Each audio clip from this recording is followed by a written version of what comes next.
Actually, the Mongol shamans are accustomed to compel strangers to go between the two fires so that any dangerous magic or invisible weapon they might carry would be rendered harmless by the action of the fire spirits, and visitors are asked to bow their heads toward the Khakan in the east. Mikhail and Fedor are brought to the entrance where the fires are laid. Mikhail says it does not become Christians to go through the fire, nor to bow to anything except the Father. Then the shamans and the Mongol guards go into Batu's presence and explain what the Russians have said. Batu, angered, replies, "Why they put aside my command? If they will obey, they will receive their princedom from my hand, but if they refuse, they will die."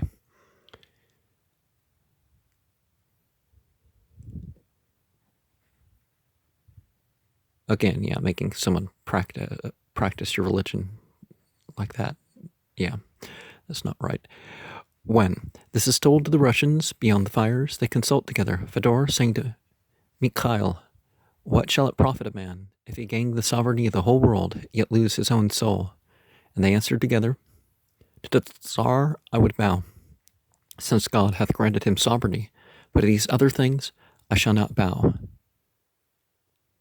At this, Batu's household officer warns the prince, "Mikhail, take care, thou art dead." As he is silent, the guards rush on him and throw him down, stretching out his arms, pounding him over the heart with their fist. They stamp on him with their heels until his heart is stopped. Since Mikhail was of royal blood, they are careful not to shed that blood.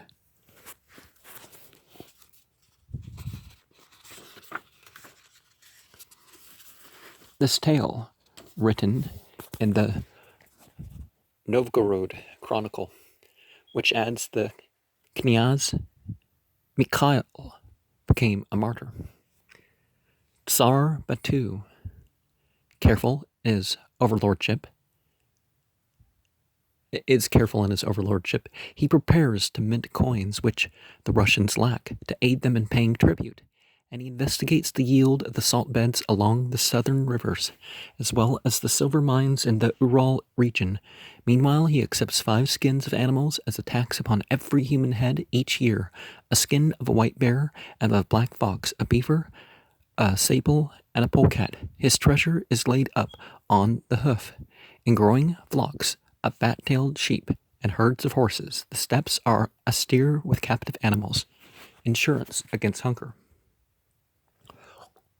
In the outer world, the specter of famine lurks. Floods of the Chinese rivers or a drought may starve those human animals, the peasants who dig the soil. Along the Nile, low water may reduce the fellahin to eating the remnant of last year's grain. In Europe, the serfs may grub roots or pound acorns to chew. Some of the tribesmen who come in to submit to Batu have been cutting up the bodies of their enemies to eat. The Turks in Asia Minor have been taking off their shoes and boiling them. Pounding acorns. You soak and rinse them until, the water is clear and you don't have all those tannins in there. They're not too bad, particularly when they've been cooked. More than war or even pestilence, famine is dreaded. It's the dreaded destroyer of men in these periods of mass movements. When it invades a land, the common sort of human beings migrate away from it, trying to sell their children in slavery so that the parents can eat a little and the children survive. Or they attack the habitations in their path to get at grain or flesh. Now the golden horde is safe from hunger. Its immense herds thrive on the grass of the steppes. Even in the hot summers, when the high grass is brown and wind sweeps dust over it, there is green growth by the rivers and the marshes. And these rivers, the Yike and the Etzel and the Tana, the Ural and the Volga and the Don, do not fail. Batu's camp is filled with curious animals. His hunters have captured gray buffalo and tigers in the Caucasus. His shamans have their trained bears. The Khan himself has the best of the falcons, the golden eagles for his hunting. Visiting Muslim merchants brings him curios from Egypt, giraffes that graze on treetops, and miniature animal men, monkeys. These monkeys make the Mongols roar with laughter by their antics. Solitary and powerful, Batu is welding his restless Turkish clans into a single nomad nation, and he demands peace. He is following the saying of Genghis Khan, in war be like tigers, in peace like doves. Once the terrible Mongol conquest is finished, Batu proceeds to save everything useful. He will allow no conflict unless it be of his own undertaking. Even the Russian princes may not make war on each other without his consent, and he does not choose to give it. So the strange nomad peace settles down on Eastern Europe, while the captive peoples wonder what next will befall them. One famous woman defies Batu's command. Rusudan, queen of the Georgians, is much in the public eye, a beauty among people, noted for their beauty. Rusudan has the temperament of a rustic Cleopatra.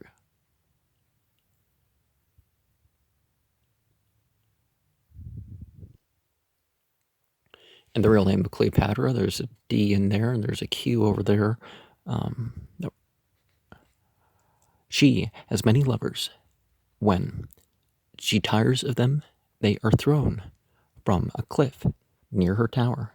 She has only jealousy for her equally seductive daughter, Thamar. In anger, she can accuse Thamar of incest. All this falsely accusing people. Have these people no integrity? Until the coming of the Mongols, there is no one to challenge her rule. Her nephew, David, is confined, like Joseph, in a stone well with vermin and snakes for his companions. Batu hears of her beauty and also of her temper. Perhaps he feels that a woman is not good for the unruly Caucasus. Perhaps he desires the body of this Christian enchantress.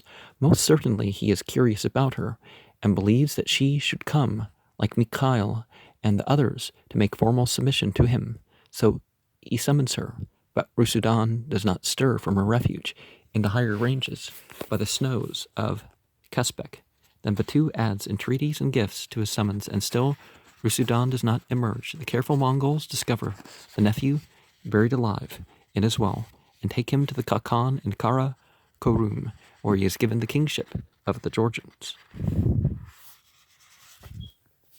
In the end, Rusudan does not obey Batu. She kills herself with poison, perhaps to escape being carried off to Batu's tents, perhaps because she cannot endure to see her nephew seated on her throne.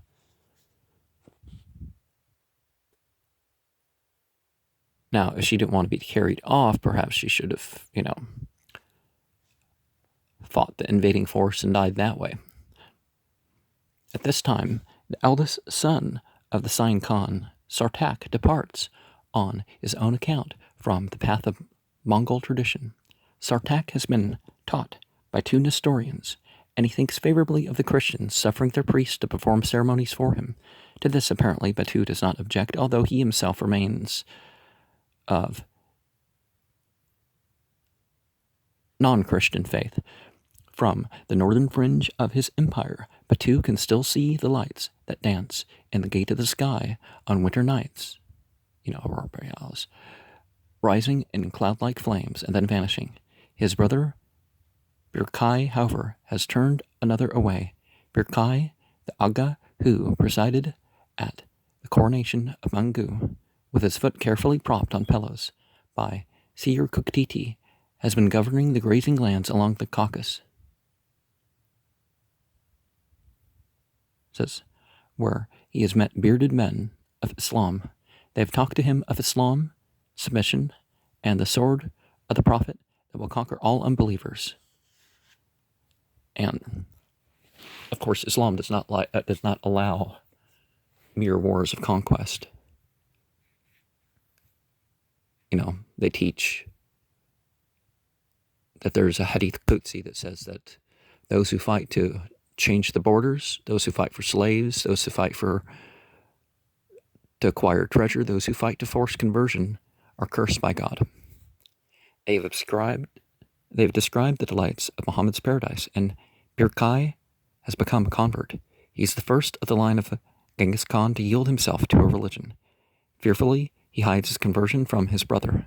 Batu hears that Birkai is praying toward Mecca, and he summons his brother. He inflicts no punishment on Birkai, only removing him from the vicinity of the dangerous Caucasus to the northern steppes, where he's out of touch with Muslimin. But something has entered within the limits of Batu's house that will change the nature of the Golden Horde. The journey of Friar William. Meanwhile, the name of Batu has penetrated to the courts of Europe. The devout Louis of France, then on crusade in Egypt, sent a personal investigator to learn what manner of man the powerful Khan might be, and whether he might not become an ally of the Crusaders against Islam. This envoy, a bareback friar, a Belgian named William of Rubruck, or Riesbrock,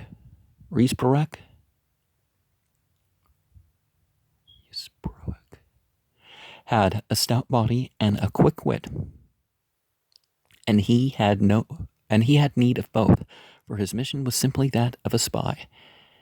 Another envoy had gone to Karakorum before him, Friar Andrew, a priest, who carried a scarlet chapel tent as a gift from King Louis to the Mongol Khakan.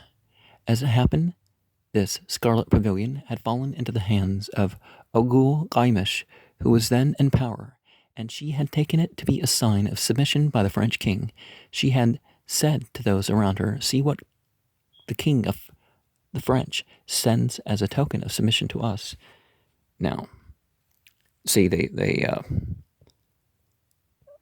holy war was something that was an idea picked up by hypocrites from the Christians and the Crusaders in particular.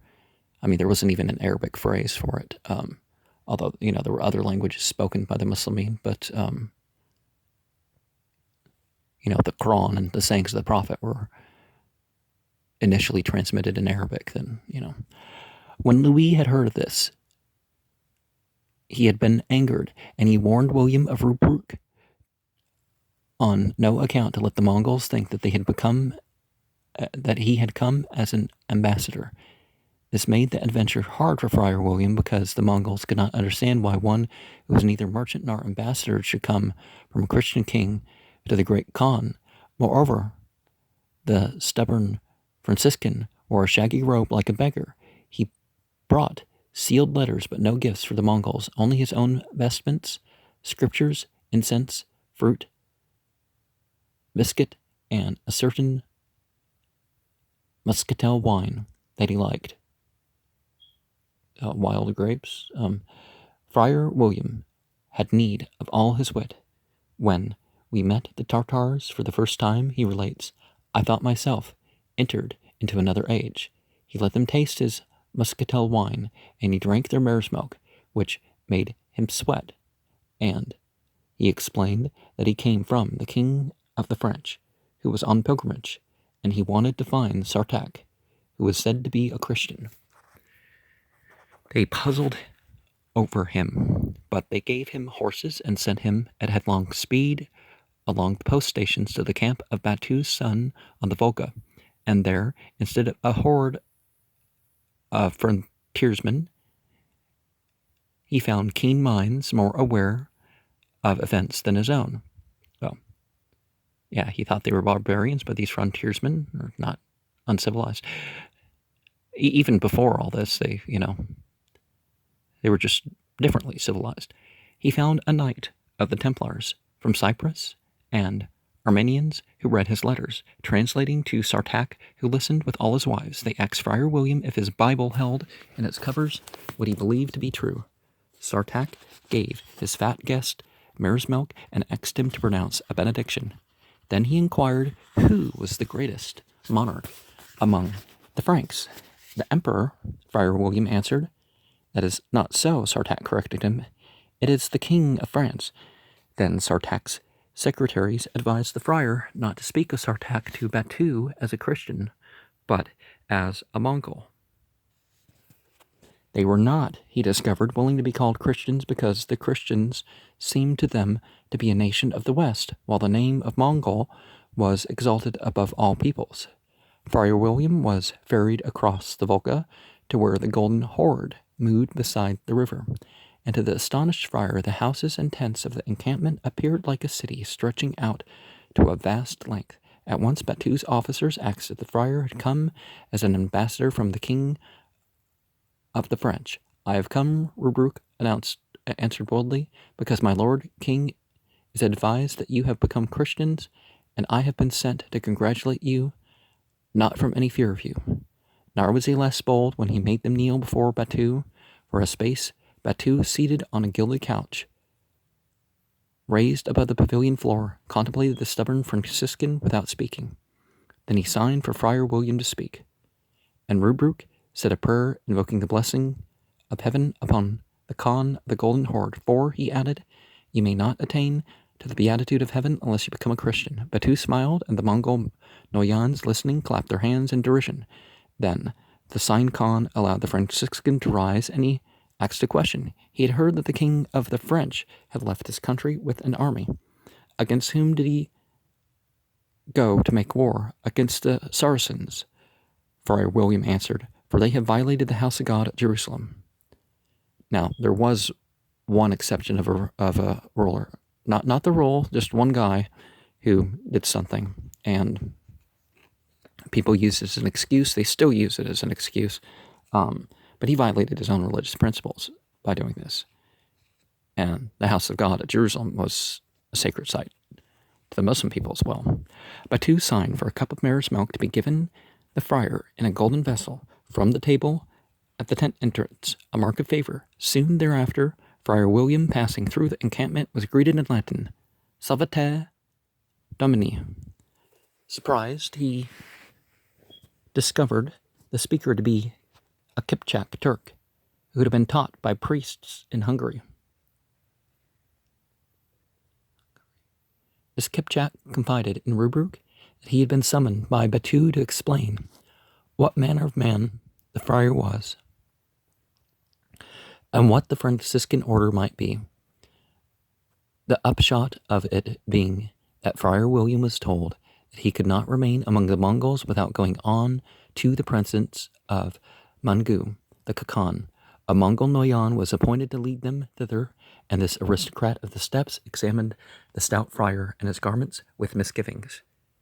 Think well, the Mongol warned him, whether you will endure it, for the winter cold cracks trees and breaks rocks asunder. When the Friar William said he would go, the Mongol outfitted him for travel with sheepskin jackets and trousers and footstocks of felt, with leather boots and hoods. So Friar William set out on the journey across the steppes that seemed to him like a great sea. When he crossed the invisible line between the domain of the Golden Horde and the Khakan, in all the post stations he saw the people sing and dance in greeting to his Mongol conductor, because it was their custom to receive the messengers of Batu in this way.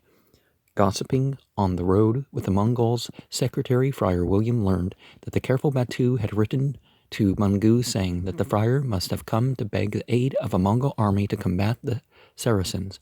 Batu had puzzled over Friar William's mission and had decided it in his own fashion. At Mangu's court, the Mongol secretaries demanded if Friar William had not come to make peace with them, for, he comments, they are so filled with pride that they think the whole world should make peace with them. But if I were allowed, I would breach war against them as urgently as I could. Now, see, don't assume that people are, if people aren't, if there's not people being oppressed and it's not in self-defense, certainly don't think, well, I claim one faith and they claim another. No. You're the aggressors if you're out doing that. Instead, Friar William had to struggle for his place in the foreign fellowship of refugees, adventurers, and would-be miracle workers clustered in the felt tents and hunts of the Great Ordu. He stumbled into the small house and found a shrine and lamp tended by a black and lean Armenian monk with a hairy coat. He sat down by the fire of this monk, named Sergius, who fed him. Another monk, who kept a private stock of dried fruit behind the altar, had made himself a bishop's folding chair and a cap of peacock's feathers, and a small gold cross. Before the Mongols he posed as a bishop, but the astute Rubruk discovered that he was no more than a wandering weaver. The two of them rigged up a banner on a cane as long as a lance and paraded it through the tents of the Ordu, singing, Exila Regis Produunt, to the envy of the Muslim mullahs. I mean, people wouldn't quite realize it, right? But one of the things that happened is that when secular motivations came in as society, and that became the dominant thing, the war and stuff got worse. Friar William tried to go barefoot in the winter cold, and a Hungarian boy explained to the amazed Mongols why the friar acted in this mad fashion. A crusader from beyond the Jordan told him the news of Palestine. A woman of Metz gave him supper and explained that she was now married to a Russian house builder, and both of them were prospering. She sent him to one William Butcher, a goldsmith of Paris, who had married a good-looking Magyar girl. No, obviously a woman, I guess. This goldsmith was then finishing a work of art, a silver tree before the middle gate of Mangu's palace. At the roots of the tree, 4 silver lions gushed mare's milk. 4 gold serpents coiled along the branches of the tree, and out of the mouths of the serpents flowed wine, mare's milk, honey mead, and rice wine. Later, when Mangu held a solemn court, the goldsmith acted as butler, while a man hidden beneath the tree caused a trumpet to blow in the hands of the angel at the top of the tree. When Butcher fell ill, the monk Sergius dosed him with rhubarb and almost killed him.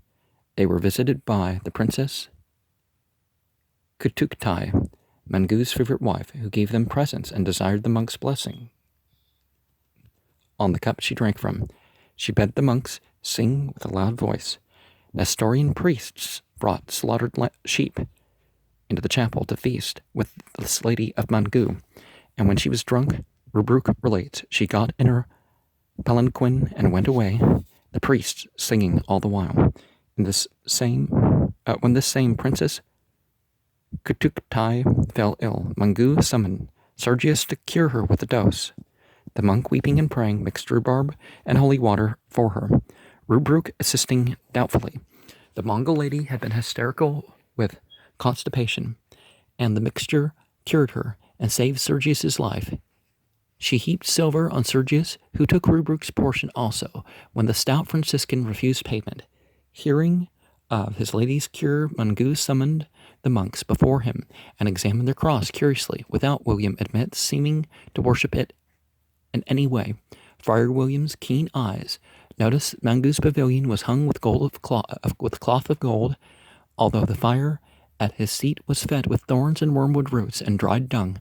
Mangu himself, found to be a silent man of middle height with a flat nose, about 45 years of age. He sat high above the assemblage on a sealskin cover seat, with a pretty woman at his knee. Only the cupbearers ascended this dais of the cacan, going up one side and down the other. When Friar William excused himself for offering no gifts, Mangu answered thoughtfully, even as the light of the sun falls everywhere, our power and that of Batu extends to every place. We have no need of your gold or silver. But he requested the priests to work a miracle if they could, to bring to an end a blizzard that was taking toll of the nomads' herds. For many beasts, he explained, are in great danger, being heavy with young and about to bring forth.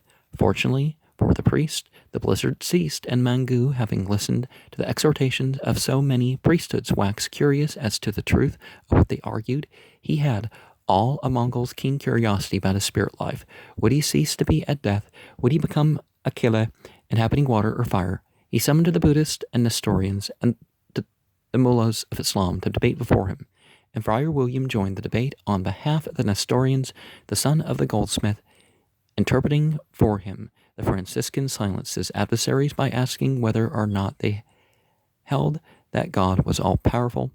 When, after long thought, they denied this, the Muslimin burst out laughing, and the Mongol judges of the debate had enforced quiet. No man can serve two masters, Friar William maintained. How then can he serve many gods?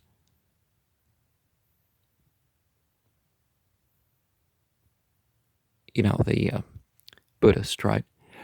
Well, not the, well, a lot of Buddhists, they had, stuff on the side, but, the Mongols. But obviously that's a much weaker element. It's like, well,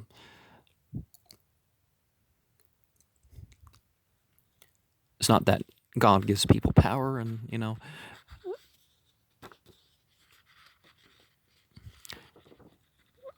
I mean, that's not their belief. It's like, why? Well, maybe that's why they, because they could say that Jesus died for sins. God had to get some power back from Satan that wasn't there, right? The Mongols listened without denial, but without consent. When Mangu signified that the debate was at an end, Friar William relates that the Nestorians and the Muslimin sang together with a loud voice while the Buddhists held their peace, and all drank together plentifully. The Muslimin would have drunk milk, but not the alcohol. Well, some people violate that rule, but that has something to do with it. Mangu's warning. Friar William was quick to seize upon the talk of the exiles in this desert city. David, an Armenian, and Basil, the son of an Englishman, told him that Mangu had sent envoys to the west to carry a bow so strong that two men could barely bend it, and silver arrows with a strange pierced head. Mangu would offer peace to the western courts. If they refused peace, the bow was to be shown them, and the silver arrows fired into the air to whistle in warning, and the Mongol envoys would say, "We have bows as strong as this, and the signal arrows like to these. We heard that the ambassador of the Caliph of Baghdad had been offered peace. If his Muslimin would destroy their weapons and machines of war, and the ambassadors had answered, 'We will do that when you pluck the hooves from your horses.'" Well, yeah, it's one thing to ask for peace. It's another thing. We'll destroy your ability to defend yourself if we decide otherwise. He noticed that every man of the steppe dwellers had work to do. Only the aged were spared this mobilization of Only the aged were spared this mobilization of labor by order of Genghis Khan, and he realized the meaning of the testament of Genghis Khan. They would long ago have resumed their war against Hungary and the West, he relates, if their soothsayers had not advised against it. It was not soothsayers, the shamans, however, who decided this. Mangu was weighing the question in his own mind. He had the power to launch a new attack upon the European peoples with the word. No longer need Mangu the Khakan invoke the testament of Genghis Khan or the family council to decide this question. He meant to do so himself, and the stubborn friar, his guest, did not realize what a vital part he was playing in shaping Mangu's thoughts. Carpini had puzzled the Mongols sorely when he had described the Pope as the viceroy of God upon the earth. To the Mongols, this signified an earthly monarch of vast power, a Khakan of the West, but by degrees they had satisfied themselves that this viceroy, who happened to be Innocent IV, was an archpriest with peculiar attributes. Mangu paid little attention to him or to the much-discussed German emperor. Instead, he studied carefully the saintly Louis of France. Friar William had come from that king. He had brought no message, and appealed neither for aid nor for mercy. Why, then, had he come? Now, you could say the lack of Christian real acceptance of an omnipotent or omnipresent or omnipotent God, then that was, projections of their own lacking as individuals, or their own lacking of entire kingdoms. They knew their limits, but they wanted more, right?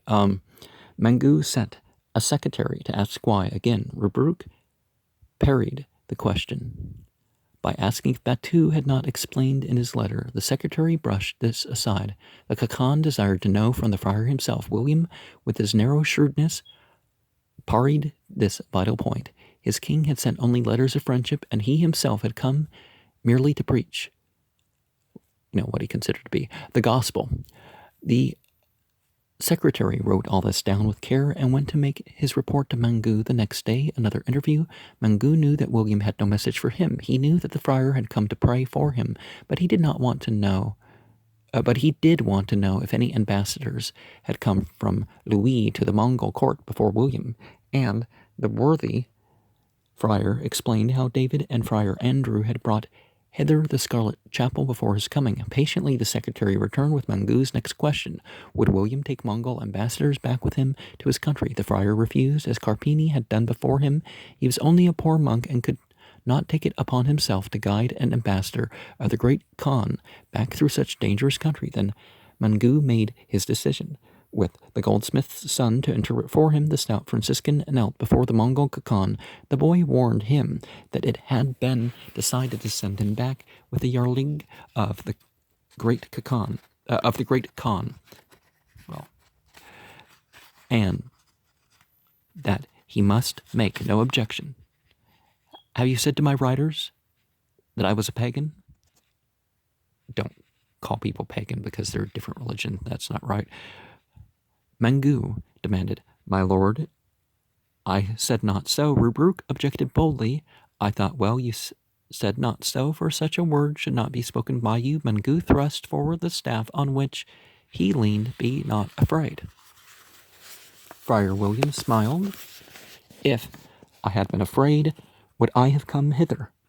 Mengu spoke in a new tone, as if trying to express his conviction. We Mongols believe that there is no more than one God. We have an upright heart toward him. Without God's gift, that could not be. Mengu thought for a moment.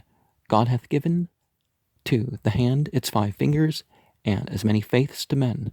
To you he hath given the Scriptures, yet you keep them not. Certainly you do not find it written in the Scriptures that one of you should speak against another. No, and I made clear that I would not contend with anyone. I speak not of you in like manner. You will not find in the Scriptures that you should forsake justice for money. When Friar William argued that he himself had refused to accept gifts of money, the Khakan motioned him to be silent. I speak not of that.